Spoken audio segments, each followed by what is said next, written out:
Hey, what up, G Team? It is Major G, and I am sitting in Detroit Airport right now, coming to you from there. And I had to broadcast something because I'm on my way, just waiting to go to Baltimore. So on my first leg, uh, Delta actually had a actually had Terra ForMars, the Terra ForMars movie. If you remember, that's the movie I was flipping out about earlier this year.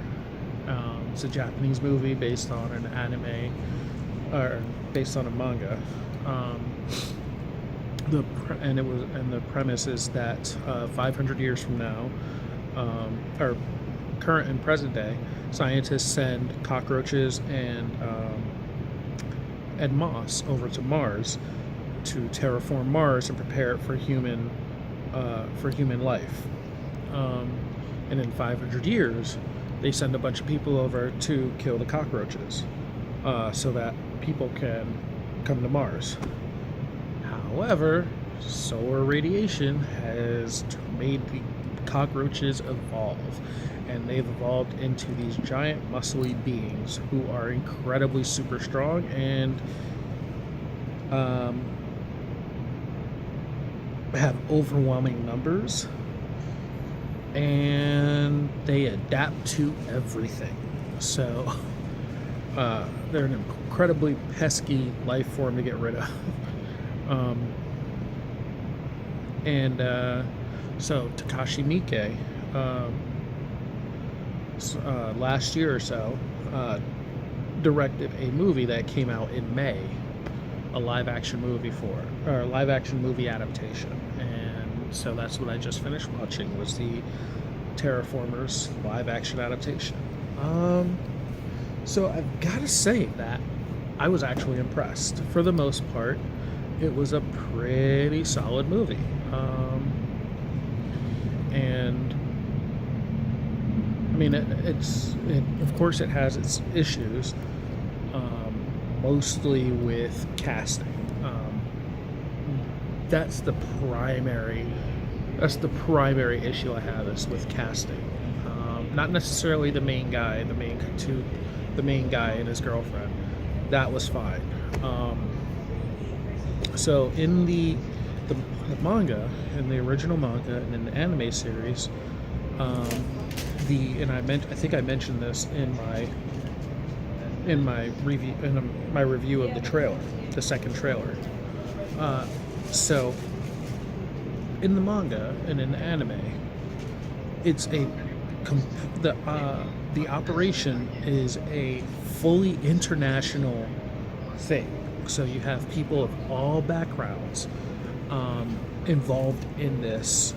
It's not just Japanese people. Like, it's Shokichi and his girlfriend, this sweaty hikikomori hacker kind of guy, and like maybe one or two other people are Japanese. Oh, excuse me. And like and pretty much everybody else is from all over the world. Like, you have an Israeli guy, like the guy in charge of the operation is a white guy, with blonde hair, and I think there's a Chinese guy. There might be a French guy in there. So yeah, I mean, this is just the first arc. The movie only covers the very first arc, which is actually the prologue of the story. The prologue is where the movie covers, which is actually pretty short. And the movie actually did a good job of covering all that. Once again, it was just casting. So as I mentioned before, Japan has a thing about recasting Japanese people as foreign characters. So and it's kind of an annoying thing. And it wouldn't have been so bad. It wouldn't have been so noticeable.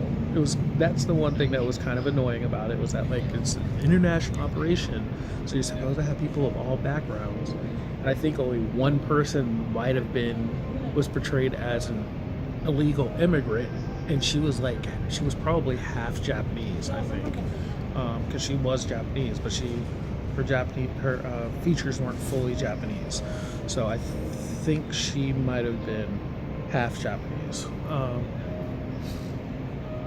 because she said something in Russian, and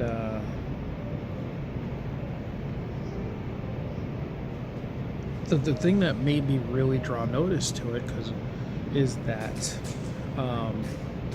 they kept speaking English a lot, so it's like that made it even worse. I mean, if there was a bunch of Japanese people on this mission, it wouldn't have been so bad, except they just kept speaking English a lot. Like, the entire movie wasn't in English. They just had random lines in English for not really any reason, except they just spoke English, and it's like, why? That makes no sense. I mean,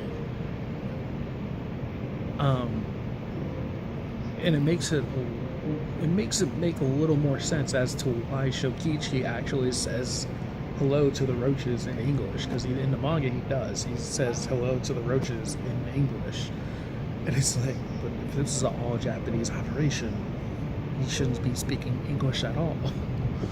So that's once again the casting just really drew attention to all that. Now the unfortunate thing is that it's a solo movie, and at the end of the movie they do, I'm not going to spoil the ending, but they do actually leave it open-ended, so that if somebody wanted to make a sequel, they could make a sequel, and this time actually use actually use actors of all backgrounds. So that would definitely be better. But yeah, they changed a bunch of stuff to make it fully Japanese this time, make the full cast Japanese, and that was kind of annoying.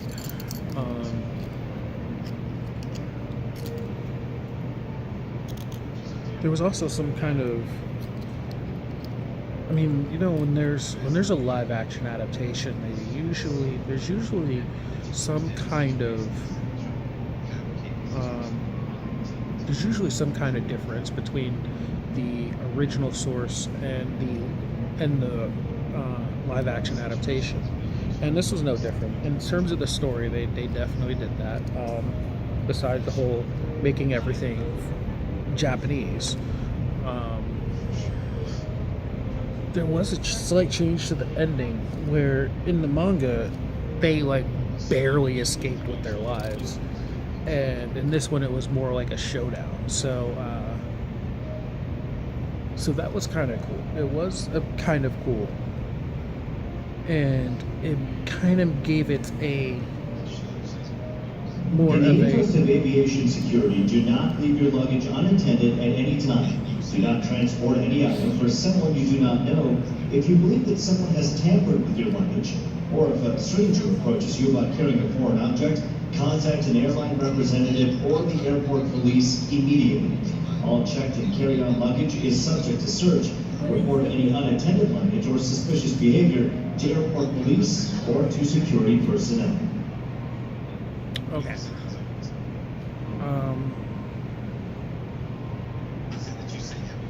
Shoot, I forgot what I was going to say.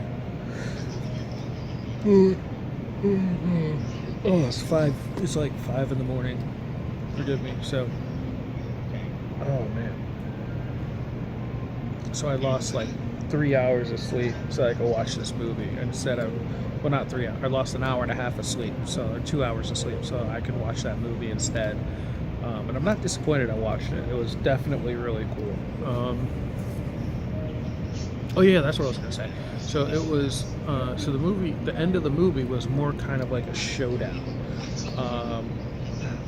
Despite the differences, it was very, very accurate. So I remember complaining about how Shokichi doesn't have wings. there was an explanation for it. There was a very solid explanation for it, which is something that happens at that point in the story, I think. I think it was, yeah. So he does. I don't remember him actually sprouting wings at that point, but it was a valid explanation for why he had wings. But yeah, for the most part, it was very accurate. I gotta give Takashi Miike credit for that. It was very accurate to the original storyline in terms of what happens during the and then there was some kind of weird thing that happened at the end that didn't fully make sense. And it never really made sense as to why it happened, but they were setting up for it. When it happened, you could kind of see, oh yeah, they were kind of setting up for something like that to happen.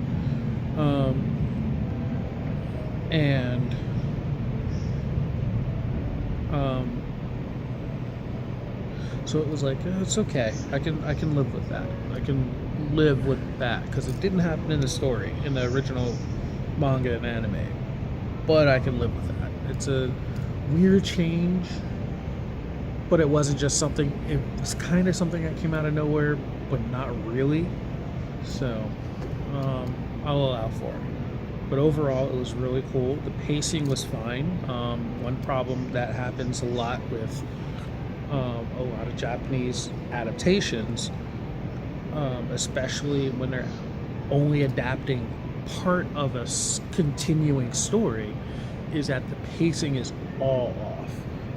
Like they rush through a lot of things, and with this, they didn't really rush through it. It was pretty solid.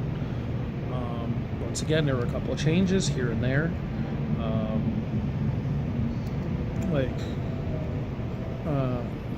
Like for instance, there's a part where a guy like launches their capsule, and that was something that they didn't really, they kind of touched on, but I feel like it wasn't as insane as it was in the original story. Which was that the freaking cockroaches are like, they're just impossible. Like there's just during the series, during the Terra, if you've never read Terra ForMars, never seen Terra ForMars, there is just a sort of hopelessness whenever you come across the cockroaches. And I feel like the movie didn't really portray it as well as the manga and anime did. Because in the manga, like there's just no hope. Anytime you think something's gonna happen, the cockroaches just kill that. Just kill that hope. Like you thought Attack on Titan did it? You've never seen Terra ForMars. Oh my god! Like nobody kills your hopes more than the freaking cockroaches from Terra ForMars. Oh, jeez. Like I would take Titans over cockroaches any day of the week. Any day. I hate the Titans. I'm scared to death of the Titans. But I would take a Titan over a cockroach any day of the week. Like they are just insane. Like there's, like in the manga, there's a guy with like firepower. Like he shoots fire out of his mouth. This guy was in the movie, except he was actually a gaijin in the manga. So they changed him to a Japanese guy, gave him a different name, all that stuff. The Attack on Titan treatment, basically. Like with Shikishima and all that. Basically that kind of treatment. They changed his name, same guy, completely changed his name, but gave him the same abilities. Name and background, but same abilities. So in the manga, So in the manga, the white captain tells everybody to hop into the little cart and hoof it over to the other spaceship that's already on Mars. These guys hop into the little cart, and this guy is like, all right, I'm going to use my powers to propel this cart. And the guy's like, okay, you got it. They manage to exit. All they do is exit the spaceship, and he dies. It's like, oh my god! Like they exited, like he managed to propel them slightly outside the spaceship, and then a cockroach from like 2 miles away or something just like chucks this rock, and it just blows off this guy's head. It's just like, what? It's just like cockroaches. You know, just. And in the movie, they actually gave the guy a shot. It was like they get away from the ship, and he manages to get them basically to the other ship, except he has to go through like 2 tsunamis of cockroaches, and so they actually gave him a shot. Like in the manga, though, I was waiting for that to happen though. He falls off the ship, and he's able to like look his attacker in the eye and everything, and he just kills him. But in the manga, like there was just no hope. There was just no hope. So they do have a couple of things from the manga, like of course the neck snapping scene. You have to have that. Have to. They did. It was in there. It was in the trailer. That's in there. How some of the people die, that's in there. Like the chick that can control cockroaches, she dies the exact same way that she does in the manga. The praying mantis girl dies the exact same way that she does in the manga.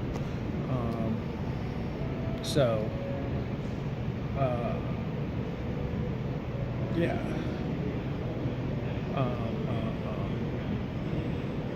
So yeah, I feel like there just wasn't that sense of hopelessness as the manga has. Like the manga you're just dreading any time a cockroach comes. You're just like, oh my god, there's a cockroach, somebody's gonna die.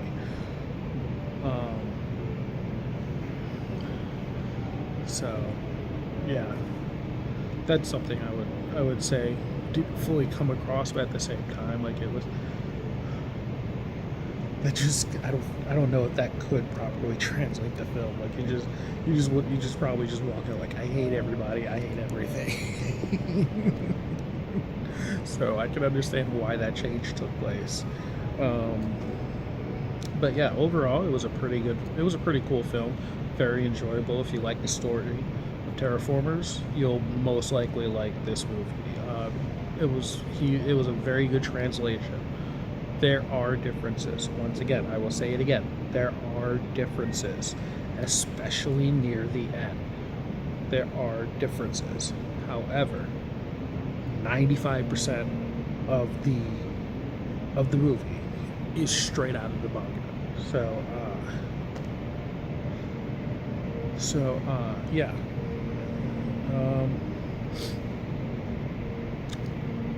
Definitely get a chance to see it if you can. If you like the story of Terra ForMars, as a standalone movie, it seems to work fine. I believe it works pretty fine. Don't necessarily have to remember the series to know what's going on. By the way, one thing that was awesome, I gotta give Takashi Miike credit for this. He did the bug explanations just like the manga does, which was awesome. Like the exact same bug explanations. So if you've never read the manga, as soon as like he goes in, like the author goes into like Lord of the Rings mode, where like anytime somebody's about to show their ability, he starts going into like a 2 or 3 page exposition about what the bug is, what its powers are, you know, why it's so cool, what it'll do against the cockroaches, and Takashi Miike basically added that. So that was actually really awesome. So that was actually really cool. When I saw that, I got really excited because I was like, oh my god, he's doing the bug explanations. So that was really cool. But yeah, good work, Takashi Miike. I would like to see you cast Gaijin for your next flick. The one time I think I've seen Gaijin in a live action adaptation was in Uchu Kyodai Space Brothers. And they all spoke English. Which, well, in Space Brothers they all speak English anyway, except for the one who inspires the brothers to go into space. She was missing. And she was this white lady who had married a Japanese guy, a white astronomer. She was this white lady astronomer who had married a Japanese astronomer who was fluent Japanese. She was the reason the brothers knew how to speak English. She was missing from that movie, which I was disappointed about because that would have been really cool to have. But yeah, so yeah, I definitely got to say I like Terra ForMars. If you can, check it out. If you like dreary, hopeless manga, read Terra ForMars. Dreary, hopeless, bloody manga. Read Terra ForMars. You won't be disappointed. So, if you like what you saw, like, comment, subscribe, share, all that good stuff. And until next time, I will see you guys later.